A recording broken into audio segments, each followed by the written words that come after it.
Buenas tardes, vamos a orar, acompáñenme para llevar a cabo esta oración.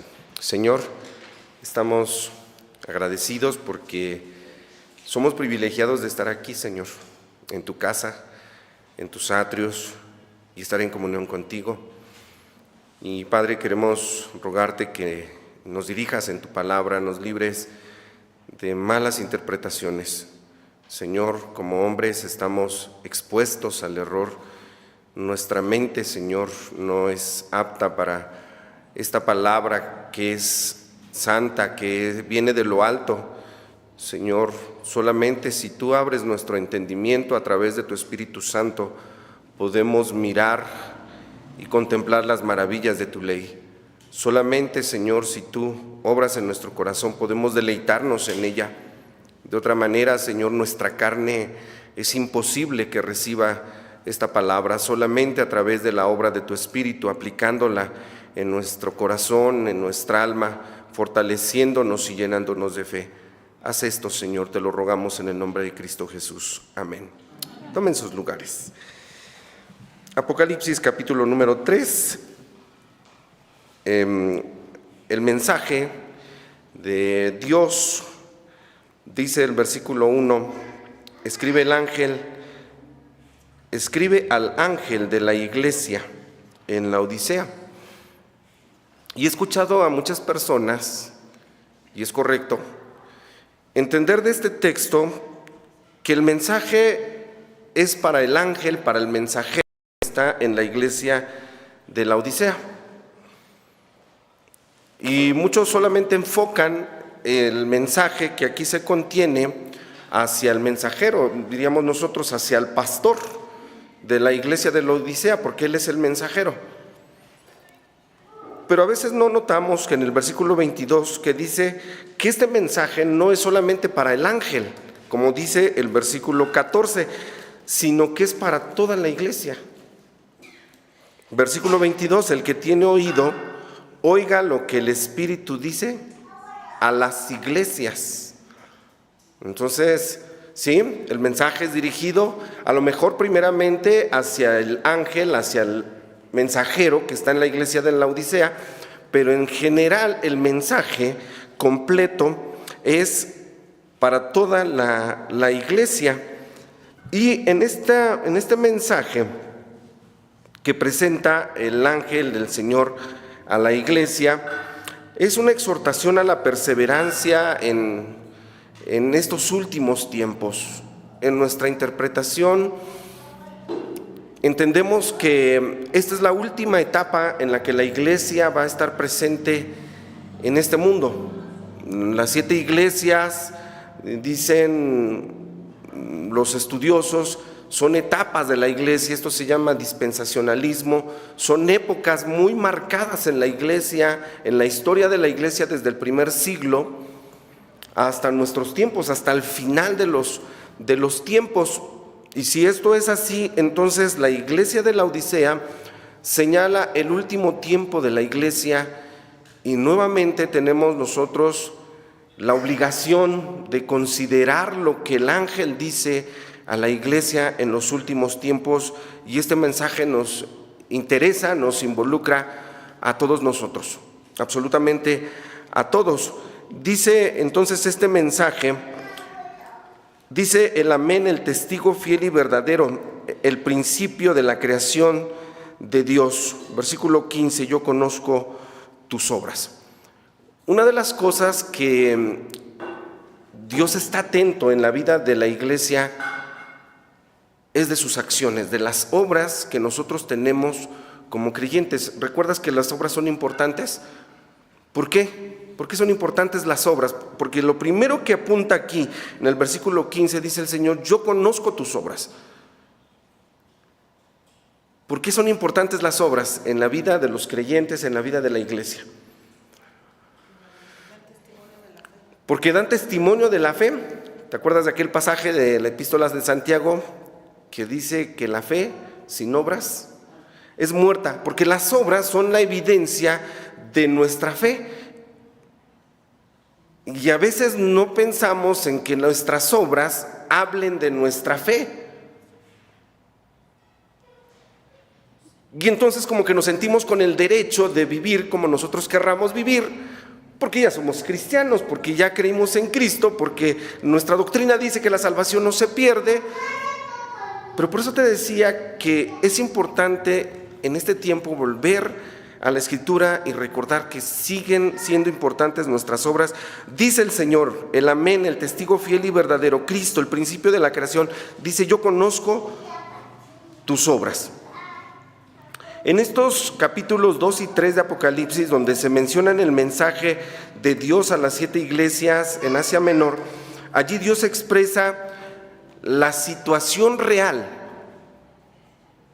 de cada iglesia. Y digo la situación real porque a veces aparentamos ser lo que no somos. Y estoy hablando como iglesia, obviamente también como personas. Pero Dios conoce la situación real, por eso les dice: yo conozco tus obras. ¿Recuerdas que Dios no puede ser burlado? Dios no puede ser burlado. Si alguien nos conoce perfectamente, ese es Dios. Podemos aparentar una vida santa y no tenerla, la verdad. Y es ahí donde entra la exhortación a perseverar en tiempos difíciles y sobre todo sabiendo que el Señor pues está a las puertas, ¿no? Y nosotros también, los expositores de la palabra, somos responsables de seguir anunciando a la iglesia que son importantes nuestras obras, que somos llamados de parte de Dios a la santidad. Y no bajar la guardia, no considerar que nuestra santidad pase a segundo término. No es así, queridos hermanos. Dios conoce la situación real de cada iglesia, ¿sí? Y sin juzgar a nadie, y sin juzgar otras iglesias, porque no tenemos nosotros ese derecho. El único juez justo es Cristo, y es el único que puede señalar algo de la iglesia, como lo hace aquí. Dice: yo conozco tus obras. Son el resultado de nuestra fe, son la evidencia de que estamos llevando una vida de fe. También pues señalan el conocimiento que Dios tiene de la iglesia, y obviamente estos mensajes que da a las 7 iglesias son amonestaciones a cada una de ellas. Y si nos damos cuenta, desde la primera iglesia hasta la última, Dios siempre ha estado atento de la iglesia. Y si bien es cierto que Pablo dice que el que comenzó en nosotros la buena obra la ha de perfeccionar, sí, pero nosotros somos en una parte responsables, ¿sí?, de la vida que estamos nosotros llevando. La Odisea, esta ciudad fue fundada por Antíoco II allá por el año 261, cuando toma toda su forma, toda su estructura a Cristo, y le pone el nombre de su esposa. La esposa de Antíoco se llamó precisamente la Odisea, es un nombre propio. Era una costumbre en aquellos tiempos ponerle su nombre a las ciudades que eran conquistadas, como esa famosa ciudad de Alejandría. Hubo muchas Alejandrías porque Alejandro Magno, la ciudad que conquistaba, le ponía su nombre. Y entonces pues no es nada extraño que la Odisea sea el nombre, hoy ha sido el nombre de Antíoco II cuando se funda esta iglesia. Y era una ciudad famosa, muy próspera. De hecho, de lo que habla aquí, está hablando de una ciudad muy próspera, porque se habían centrado no en sus conductas, en sus obras, como resultado de su fe, sino solamente se habían enfocado a sí mismos para satisfacerse, para sentirse a ellos mismos grandes, independientes, fuertes, autónomos, hablando como iglesia o como personas. Diríamos nosotros, es un estilo de vida, es una forma de pensar. Y eso es lo que prevalece en el mensaje a la última iglesia, ¿no? Si esto lo dirigimos a nuestros tiempos, ¿cómo está siendo nuestra manera de pensar en la actualidad? ¿No estamos pensando en nuestras obras? ¿Estamos pensando como la iglesia de la Odisea? Porque el Señor dice, le reclama, versículo 17, tú dices, yo soy rico, Es decir, te has enfocado solamente en tu trabajo, solamente en tu bienestar, te has enfocado, te has dedicado tiempo a enriquecerte, a llenarte de poder económico. Esa ha sido tu finalidad de esta forma de vida que tú llevas. Y mira, no es que esté mal del todo, ¿no? Pero si eso es tu prioridad como cristiano, trabajar en este mundo, engrandecerte, dice el Señor, ¿de qué sirve granjear el mundo y perder el alma? No es malo trabajar, pero no puede convertirse eso en el todo de nuestra vida. Y sin embargo, en estos tiempos, este mensaje profético dice, la gente va a estar enfocada solamente en una cosa. Yo tengo que estudiar, yo tengo que trabajar, yo tengo que tener dinero, y la mentalidad es para ser alguien en la vida. Mira, ser alguien en la vida no es tener dinero. Esta iglesia, dice aquí el Señor en el reclamo que le hace, cuando le dice, yo conozco tus obras, que ni eres frío ni caliente, ojalá fueses frío o caliente, mas porque eres tibio y no frío ni caliente, te vomitaré de mi boca. Dice, versículo 17, tú dices, yo soy rico. Ese es su estilo de vida, ese ha sido su meta. Se ha olvidado de hacer buenas obras como resultado de su fe. Se ha enfocado solamente en sí mismo. Y eso es lo que reclama Dios. Dice, tú eres rico, tú dices, yo soy rico, estoy engrandecido, no tengo necesidad de ninguna cosa. Se habían enfocado solamente a eso y se habían olvidado de las obras. Como iglesia, como personas, como creyentes. Si esa es tu meta en la vida, como cristiano, no debe de serlo. No debe de ser nuestra forma de vida o nuestra forma de pensar que solamente por tener dinero, por alcanzar fama, por alcanzar puestos importantes, sea esa nuestra finalidad en el mundo. Pocas veces nos ponemos a pensar seriamente y a reflexionar de verdad, y aunque a veces decimos muy a la ligera, sí, ya viene el Señor y todo esto se va a quedar. La verdad, a muchos les duelen sus bienes, pensando en quién se va a quedar con esos bienes. ¿Recuerdas que la Escritura dice que debemos de tener cuidado porque donde esté nuestro tesoro, ahí está nuestro corazón? Y la iglesia se había enfocado solamente a enriquecerse y lo lograron. Lo lograron porque esta ciudad, decía, pues logró ser muy popular. Esta iglesia fue fundada, se cree que por Epafras. Este nombre nos suena conocido, por ahí se menciona en Colosenses 4:12. ¿Sí? Había una iglesia allí en la Odisea. La ciudad contaba con teatros, con templos, con estadios, con gimnasios. A propósito, los gimnasios en aquella época pues no eran lo que hoy son, ¿no? No tenían esa forma, era otra la costumbre, las prácticas en los gimnasios. No eran centros necesariamente para hacer ejercicio.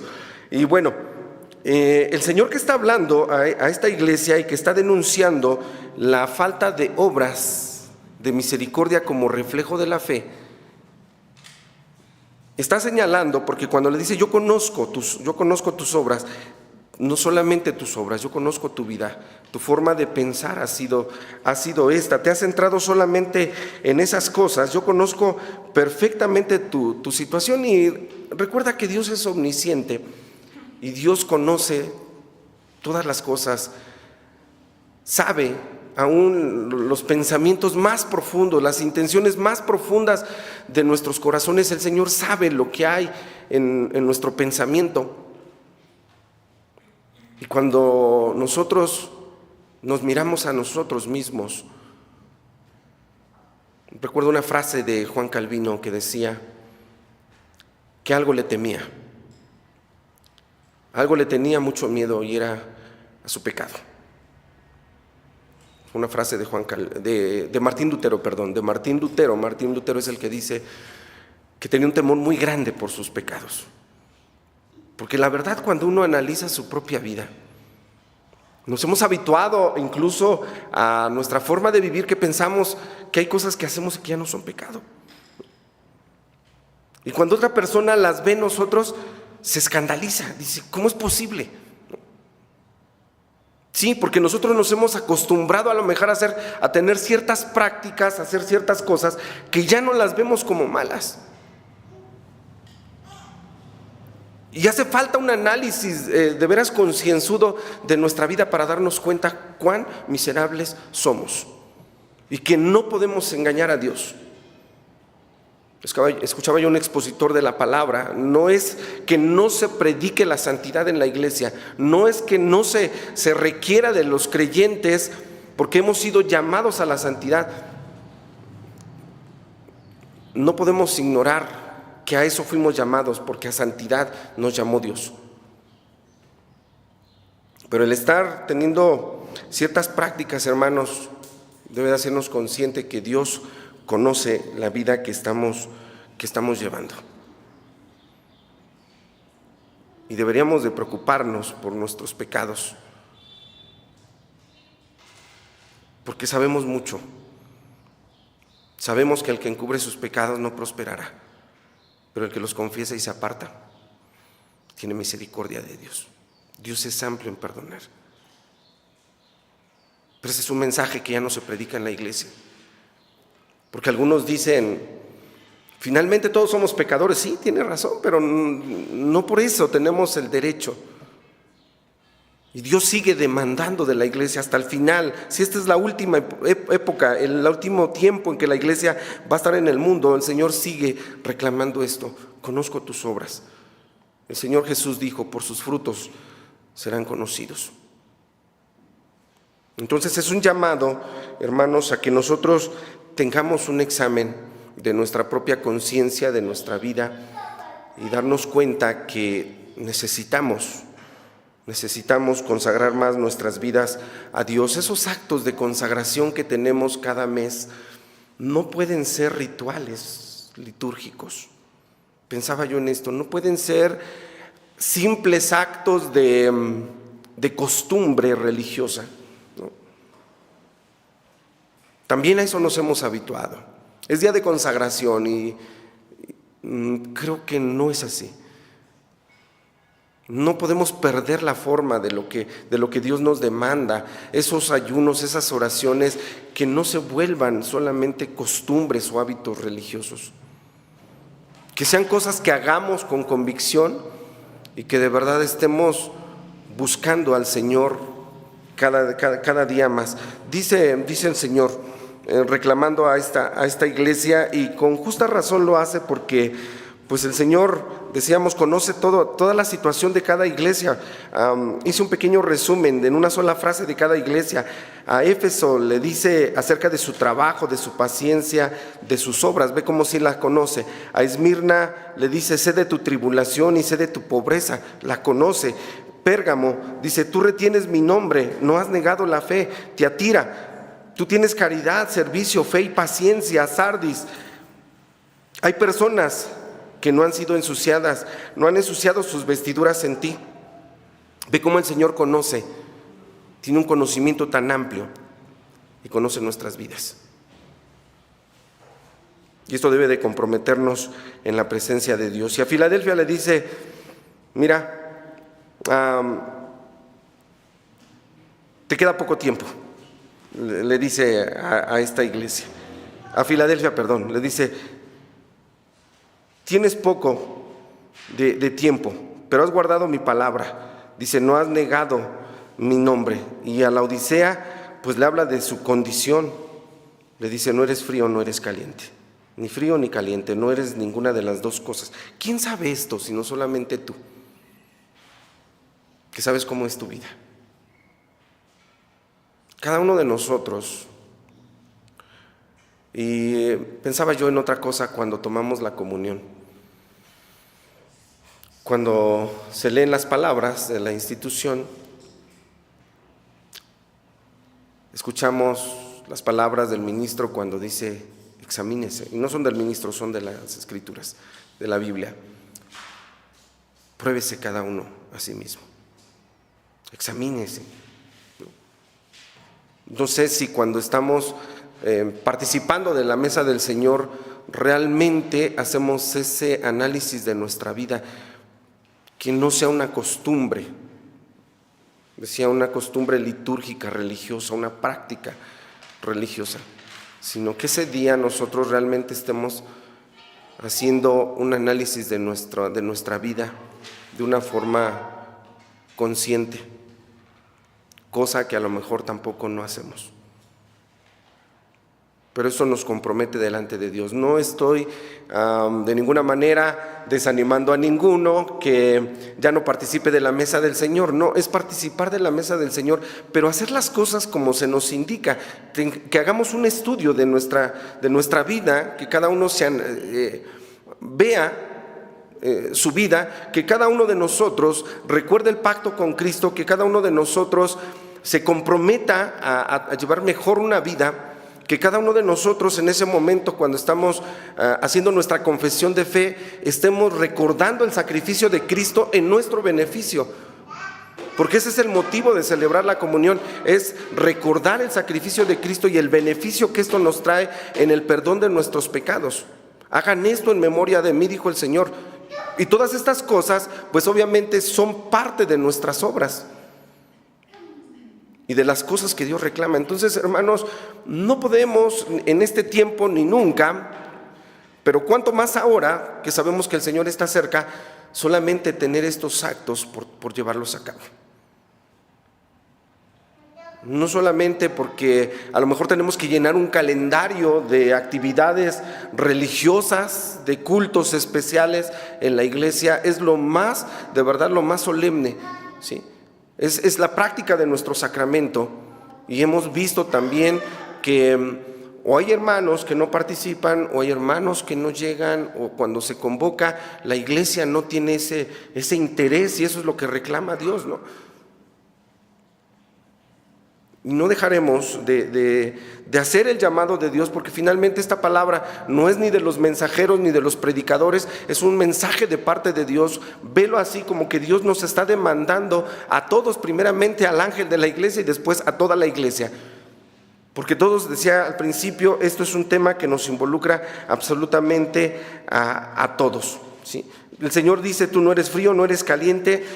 Mira, siento por ti lo que a lo mejor tú sientes cuando degustas agua. Yo sé que aquí pues van a decir dependiendo del gusto, ¿no? A veces uno bebe agua fría, dependiendo del tiempo, la temporada, y dices, bueno, está bien. Agua caliente cuando se requiere. Pero el agua tibia aquí es símbolo de que no es algo aceptable, de que no es algo grato, y el Señor dice de esta manera, ¿no? Porque eres tibio, no frío ni caliente, dice el Señor, yo te desecharé de mi boca. No te puedo, como si fueses agua, yo preferiría fría o caliente. No está definida tu posición, no está definida tu situación, no está definida tu condición, no está definida tu fe, no está definida, ¿sí?, tu forma de vida, porque esto es un estilo de vida. Si fallas una vez como cristiano, mira, el Señor sabe nuestra condición, sabe que somos polvo, sabe que somos débiles, y sí, el justo 7 veces cae, 7 veces se levanta, pero cuando las prácticas se convierten en un estilo de vida, es ahí donde ya nosotros estamos mal. Cuando ya nos acostumbramos a vivir de cierta manera y ya no podemos cambiar esa manera de vivir. Nosotros no podemos cambiarla, Dios sí puede cambiarla. Y que Dios obre en nuestros corazones, hermanos, para seguir de verdad perseverando, para que cuando Cristo venga por la iglesia nos encuentre en la condición que tiene que encontrarnos. Fervientes, activos, perseverantes, en la búsqueda de las cosas de arriba, no las de la tierra, y tantas cosas que yo podría mencionarte y que yo sé que las sabes, pero no se trata de conocimiento, no se trata del saber, sino del hacer, ¿sí? No somos oidores, seamos hacedores de la palabra de nuestro Dios, porque nuestra realidad, el Señor ahora señala la realidad, después de decirle que lo conoce, de señalar su condición, ahora el Señor les va a mostrar esa realidad y le dice, mira, yo te amonesto, el versículo 18, que de mí compres oro afinado. Perdón, me salté 17, no terminé el 17. Dice, porque tú eres rico, estoy enriquecido, no tengo necesidad de ninguna cosa, dice el Señor, y no conoces que tú eres un cuitado, miserable, pobre, ciego y desnudo. ¿Te das cuenta que aunque tenían dinero, aunque decían, no me falta ninguna cosa, el Señor dice, no, delante de mis ojos eres pobre? No. Y alguien dijo, la gente más pobre es aquella que solamente tiene dinero. Esa es la gente más pobre. La gente más miserable es aquella que solamente tiene dinero, ¿no? No tiene fe, no tiene obras, no tiene una vida consagrada, no tiene una vida que busque a nuestro Dios. Dice el Señor, yo te amonesto que de mí compres oro afinado en fuego para que seas hecho rico. La verdadera riqueza de verdad está en poseer los bienes de Dios, los bienes espirituales. Seas vestido de vestiduras blancas para que no se descubra la vergüenza de tu desnudez. Aquí está la consagración. Dice, y unge tus ojos con colirio para que veas. Queridos hermanos, nosotros tenemos que perseverar, tenemos que seguir esforzándonos. No abandones la lectura de la palabra de Dios. Muchos creyentes han abandonado la lectura de la palabra. Alguna ocasión dije en la femenil, cuánto les agradezco que a lo mejor porque nos toca dar el tema nos ponen a estudiar la palabra, y eso a lo mejor cuando más la estudiamos y cuando más la profundizamos, sí somos más responsables, porque a mayor conocimiento, mayor responsabilidad, ¿sí? Entre más conocemos, somos más responsables, sí, pero en eso el Señor nos bendice. Cuán misericordioso es Dios, que cuando te invitan a exponer la palabra, tú te enfocas a la Escritura, pero que no sea solamente en esa ocasión, ¿no? No abandonemos la lectura de la palabra, no abandonemos nuestra congregación. La epístola a los Hebreos dice, no dejemos de congregarnos como algunos tienen por costumbre. Se ha vuelto costumbre para muchos el abandonar su lugar en la casa de Dios, tampoco es bueno. Y esas cosas que estamos señalando no es por nadie en particular, sino es parte de las cosas que tenemos que analizar en nuestra vida espiritual, qué estamos haciendo o qué hemos dejado de hacer como cristianos. Hermano, no bajes la guardia, en pocas palabras, y en lenguaje que tú me entiendas, no bajemos la guardia. Tenemos una lucha, ¿sí? Primeramente con nosotros mismos, con nuestra carnalidad, con nuestra concupiscencia, después con el mundo. Tenemos una lucha contra el pecado todos los días. Y aquí está el llamado de nuestro Dios, ¿no? Y siempre el Señor ha estado, dice, reprendiendo, castigando a todos los que ama. Dice el Señor, sé pues celoso y arrepiéntete, porque yo estoy a la puerta y llamo. Sí, el Señor está a la puerta. Y yo sé que como cristianos decimos, sí, que ya venga el Señor, sí, que venga, pero que te encuentre y me encuentre a mí en sus caminos, en la lucha. Todos luchamos, pero algunos han dejado de luchar, unos han dejado de perseverar, algunos han dejado de orar, algunos han dejado de participar del sacramento, algunos han dejado. Piensa por un momento qué has dejado tú de hacer de tu vida espiritual. Cosa que antes hacía y hoy ya no haces. Y a lo mejor no es para los que estamos aquí, ¿no? Sino para los que escuchen y vean este mensaje. Es palabra de Dios. Dios no quiere que bajemos la guardia precisamente por esta misma razón. Y esta es la razón urgente de por qué tenemos que hacer estas cosas. Porque el Señor está a las puertas. Sí es un llamado urgente. La iglesia, hermanos, y tampoco es como algunos piensan, bueno, pues es que así está anunciado y así va a ser en estos tiempos. La iglesia se va a resfriar, algunos van a apostatar de la fe, algunos van a ser así y así porque está profetizado. Sí, pero ¿tú quieres ser de esos? ¿O quieres ser de los que están luchando, de los que están perseverando, de los que estamos aceptando la exhortación de la palabra de nuestro Dios cuando dice, y de hecho son de las palabras finales del libro de Apocalipsis, cuando dice en Apocalipsis 22:11, el que es injusto sea injusto todavía? Allí está lo que dice el Señor, mira, es que no eres ni frío ni caliente, o sea, determina, el que es injusto sea injusto todavía, y el que es sucio, ensúciese todavía. Está hablando de formas de vida, y el que es justo sea todavía justificado, y el santo sea santificado todavía. Y aquí yo vengo presto, mi galardón conmigo, para recompensar a cada uno. Esto es una cuestión personal. No le eches la culpa a tu esposo, no le eches la culpa a tu esposa, no le eches la culpa a tus papás, ¿no? Es que no me llevaron, es que no me... Cada uno es responsable. Cada uno es responsable. Mi galardón, dice, para conmigo, para recompensar a cada uno según fuere su obra, dice el Señor. Así que una vez más, hermanos, tenemos esta exhortación de parte de Dios a través de su palabra, a que reflexionemos, a que pensemos y nos comprometamos con el Señor. No dejemos de luchar de verdad. La iglesia está enfrentando una situación complicada. Esas reuniones que ustedes escuchan que son de presbiterio, que son de sínodo, se analiza la situación de las iglesias. Se nos pide un informe de cuántos llegan a la escuela dominical, de cuántos hermanos, de cuántos participan en el sacramento. Sí se hace un estudio, hay una comisión de estadísticas y allí se ve el reflejo, ¿no?, de lo que la iglesia está haciendo, de lo que la iglesia ha dejado de hacer. Pero no lo hacemos porque el presbiterio analice nuestra situación, sino porque Dios conoce nuestras vidas. Que Dios siga obrando, hermanos, en la iglesia, siga produciendo en nosotros ese deseo de buscar. Si tú, hermano, has escuchado esta palabra, que Dios te bendiga, que Dios me bendiga y que nos esforcemos de verdad todavía por estar más cerca del Señor. Que Dios nos guarde. Amén.